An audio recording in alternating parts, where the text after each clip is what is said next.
నమస్తే sir. Sir last ఎపిసోడ్లో మనము ప్రీ డయాబెటిక్కి 7 రకాల మూలికలు, ఈ మూలికలతో మనం తీసుకుంటే రెగ్యులర్గా అంటే అన్ని 100 గ్రాములు తీసుకోవాలి అన్నారు 7 మూలికలు. సో ఎలా అది మనం మిక్స్ చేసుకొని ఎలా తీసుకోవాలో చెప్పలేదు. సో ఆ ఎపిసోడ్లో మనకు టైం అయిపోయి మనం చెప్పలేదు. సో ఈ ఎలా తీసుకుంటే మనము అంటే ప్రీ డయాబెటిక్ నుంచి డయాబెటిక్ స్టేజ్కి వెళ్ళకుండా ఉండొచ్చు. మంచి ప్రశ్న సార్. మామూలుగా ఇది ప్రీ డయాబెటిక్ ఉన్నప్పుడు లక్షణాలు అవన్నీ చెప్పాను. ఆ ప్రీ డయాబెటిక్లో ఉన్నప్పుడు 7 రకాల పొడులు. ఇది డయాబెటిక్ పేషెంట్స్ కూడా వాడచ్చు. అలా డయాబెటిక్ కన్ఫర్మ్ అయిపోయిన కూడా వాడటం వల్ల ఏమవుతుందంటే ఆ ట్యాబ్లెట్ల స్థాయిని తగ్గించుకోవచ్చు. ఓకే, స్లోగా స్థాయిని తగ్గించుకోవచ్చు. అంటే ఫ్లక్చువేషన్స్ కూడా నార్మల్ చేసుకోవచ్చు. ఓకే, ఇది మామూలుగా వేప 100 గ్రాములు అండి. వేపాకు చూర్ణం 100 గ్రాములు, తులసి 100 గ్రాములు, మారేడు ఆకు చూర్ణం 100 గ్రాములు, 100 గ్రాములు నేరేడు గింజల చూర్ణం, 100 గ్రాములు నేల ఉసిరి, భూ ఆమ్లాకి అంటారు నేల ఉసిరి. ఇది ఒక 6రోజు వచ్చేసి తిప్పతీగ చూర్ణం, 7రోజు వచ్చేసి నేలవేము. ఈ 7 రకాల పొడుల్ని తీసుకుని మనం ఒక బాండీలో వేసుకుని కలుపుకుని రోజు ఒక ½ టీ స్పూన్ మోతాదులో, చిన్న స్పూన్ అయితే కొంచెం చిన్న స్పూన్ అయితే నిండుగా తీసుకోవాలి. ఇది ½ టీ స్పూన్ మోతాదులో రోజు టిఫిన్కి అరగంట ముందు పొద్దున్నే నీళ్ళు తాగే అలవాటు ఉంటుంది, నీళ్ళు తాగొచ్చు, అన్నీ తాగొచ్చు. కొంతమందికి ఏంటంటే పొద్దున్నే కోకోనట్ ఆయిల్ తాగే అలవాటు కూడా ఉండదు కొంతమందికి. వాళ్ళు ఎవరైనా ఉంటే అది తాగొచ్చు టిఫిన్కి అరగంట ముందు. ఈ చూర్ణాన్ని గోరువెచ్చని వాటర్లో కలిపి తీసుకోవాలండి టిఫిన్కి అరగంట ముందు. ఏదైనా కొంతమంది ట్యాబ్లెట్స్ వేసుకుంటారు, థైరాయిడ్ ట్యాబ్లెట్స్ అని అవన్నీ వేసుకుంటారు. అవి కూడా టిఫిన్కి అరగంట 5-10 నిమిషాల ముందు వేసుకోవచ్చు. ముందు ఈ చూర్ణం తాగాలండి. ఇది తాగడం వల్ల ఏమవుతుందంటే మన బ్లడ్లో ఉన్న ఈ కొలెస్ట్రాల్ లెవెల్స్ అన్నీ నార్మల్ అవుతాయి. దాంతోపాటు ఏమవుతుందంటే డయాబెటిక్ తినకముందు ఎక్కువ ఉంటుంది కొంతమందికి, తినకముందు ఎక్కువ ఉంటుంది, తిన్న తర్వాత తక్కువ ఉంటుంది. ఆ తినకముందు ఎక్కువ ఉన్న వాళ్ళకి కూడా ఇది HbA1c లెవెల్స్ తగ్గడానికి బాగా సహాయపడుతుందండి. దీనివల్ల ఏంటంటే బ్లడ్ థిక్ అవ్వకుండా థిన్ అయ్యి మన బ్లడ్ సర్క్యులేషన్ బాగా అయ్యి మనకి బాగా ఉపయోగపడుతుంది. ఇది చేదు అని అనుకుంటారు. చేదు వల్ల ఎన్ని రకాల ఉపయోగాలు ఉంటాయంటే ఎప్పుడైతే నాలుక మీద పడుతుందో దీనివల్ల మనకి రుచి కూడా బాగా తెలుస్తుంది. డయాబెటిక్ వచ్చినప్పుడు రుచి కూడా కొంతమందికి సరిగ్గా తెలియదు, కొంతమందికి ఆ రుచి కూడా బాగా తెలిసేలా చేస్తుంది అనమాట. ఎప్పుడైతే ఈ నాలుక మీద పడిందో ఈ రంధ్రాలన్నీ ఓపెన్ అవుతాయి, దానికి మనకి టిష్యూ లెవెల్లోకి వెళ్ళి బాగా ఉపయోగపడుతుంది.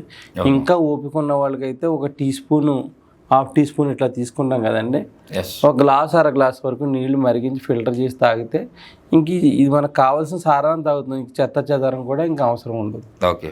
అలాగే మనం గ్రీన్ టీలా శుభ్రంగా తాగి ఒక అరగంట. మనకి ఏంటంటే కొంతమంది చేదుకి నోరంతా చేదుగా ఉండదు అనుకుంటారు కదా, వాళ్ళు జీలకర్ర తినచ్చు. ఒక ½ టీ స్పూన్ జీలకర్ర తినచ్చు. ఇది తాగిన తర్వాత 5 నిమిషాలకి జీలకర్ర తినచ్చు. ఆ జీలకర్ర తినడం వల్ల ఏమవుతుందంటే ప్రతి హెర్బ్ బాడీ మీద పనిచేసే తీరు పెరుగుతుంది అనమాట. ప్రీ డయాబెటిక్ పేషెంట్స్ ఇలా ఉంటుంది. ఇది ఒకసారి టేస్ట్ చూడండి పౌడరు. ఇవన్నీ కలిపిన పౌడర్ అండి. ఇది అన్నీ 100 గ్రాములు కలుపుకోవాలి. ఎవరికైతే దొరకని వాళ్ళు ఉంటారో వాళ్ళకి నేను హాస్టల్లో పంపించడం జరుగుతుందండి. చాలా చేదు ఉంది సార్. చేదే మనకి ఈ బ్లడ్ ప్యూరిఫికేషన్కి, షుగర్ కంట్రోల్కి అన్నిటికీ ఉపయోగపడుతుంది. ఈ 7 రకాల పళ్ళు వలన మనకి ఒక్కొక్క ఆకు ఒక్కొక్క విధంగా మనకు ఉపయోగపడుతుంది. అరుగుదలని మనం బాగా ఇంప్రూవ్ చేసుకోవాలి. ఎవరికైతే కాన్స్టిపేషన్ ప్రాబ్లం ఉంటే వాళ్ళకి త్రిఫలా గుగ్గులని మార్కెట్లో దొరుకుతాయి. అది పొట్ట క్లీనింగ్ వేసుకుంటే పొట్ట క్లీన్ అవుతుంది.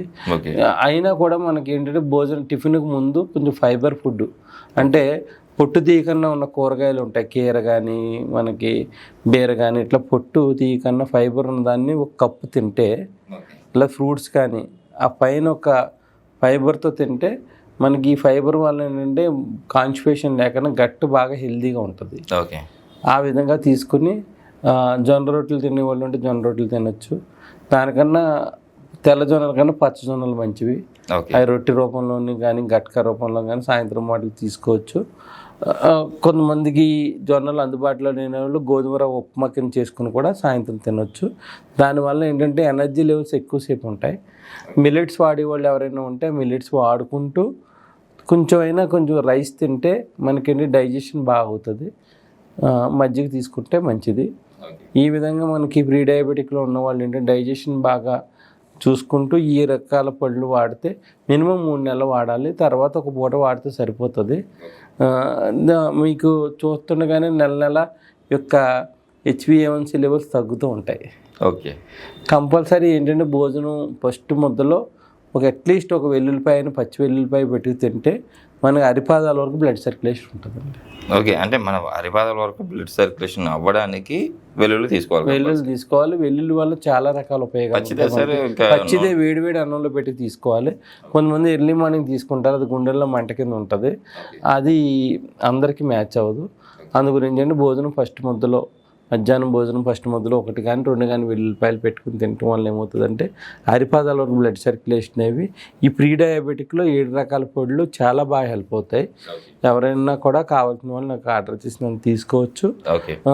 ఎవరైనా అన్ని మిక్స్ చేసి పంపిస్తానండి. నేను 7 రకాల పొడులు మిక్స్ చేసి పంపిస్తాను. ఓకే. ఎన్ని రోజులు వస్తుంది సార్? ఇప్పుడు 7 రకాల పొడులు ఉన్నానుకోండి, దగ్గరలో ఒక 3 months వరకు వచ్చేస్తాయి. 3 months రోజు హాఫ్ స్పూన్ అంటే ఒకే పూట తీసుకోవాలి, అది కూడా మార్నింగ్ తీసుకోవాలి. చిన్న టీ స్పూన్ అయితే నిండుగా, లేదంటే హాఫ్ టీ స్పూన్ తీసుకుని భోజనానికి ముందు, ఉదయం భోజనానికి ముందు, సాయంత్రం భోజనానికి ముందు తీసుకోవాలి.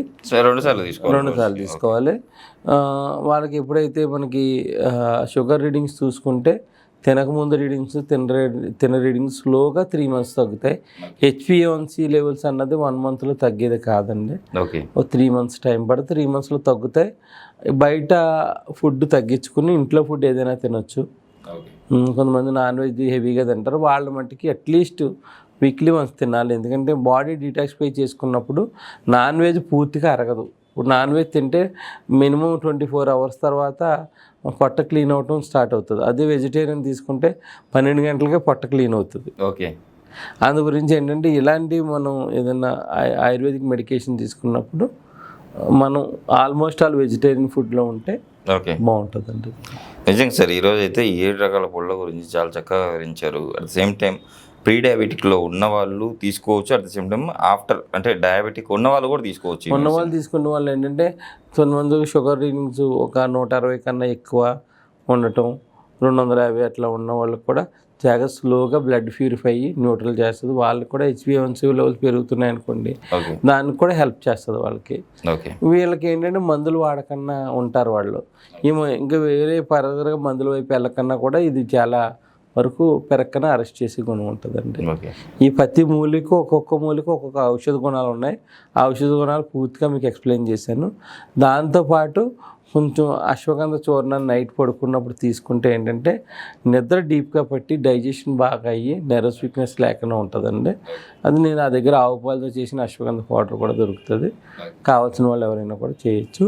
దీని గురించి నేను ఎవరైనా ఫోన్ చేసినా బ్రీఫ్గా నేను ఎక్స్ప్లెయిన్ చేసి చెప్తాను. తప్పకుండా ఏంటంటే మన వీడియోలో కూడా కింద మీ నెంబర్ కూడా స్క్రోల్ అవుతూ ఉంది.